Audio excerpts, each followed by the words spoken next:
তীখৰ হয় ছাৰ। ফকৰা যোজনা চাই আহিব কৈছিলোঁ, চাই আহিছানে? চাই আহিছোঁ ছাৰ। বাৰু তেন্তে কোৱা। কৈছোঁ ছাৰ। আজিৰ ফকৰা যোজনাটোৰ বিষয়বস্তু হৈছে অধ্যয়ন।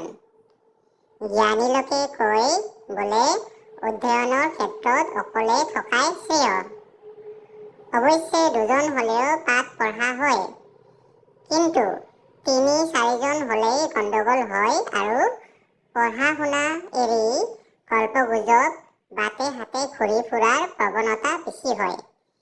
সেয়ে কোৱা হয়, এটা থাকিলে গুণগুণনি, দুটাই পঢ়ে পাঠ, তিনিটি হ'লেই গণ্ডগোল, চাৰিটাই পঢ়ে হাত।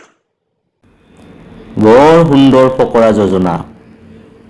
সেইবাবে তুমিও লগ বন্ধু অলপ কমোৱা, নহ'লে তোমাৰো পঢ়া শুনা ধোঁৱাচাঙত উঠিব। নাই ছাৰ, মোৰ বেছি লগ বন্ধু নাই। ক'বলৈ গ'লে মোৰ এজনেই ফ্ৰেণ্ড আছে। হয় নেকি? সেইজন কোন? ছাৰ, সেইগৰাকী আপুনিয়ে। আপুনিয়ে মোৰ শিক্ষাগুৰু আৰু আপুনিয়ে মোৰ only one and the best friend.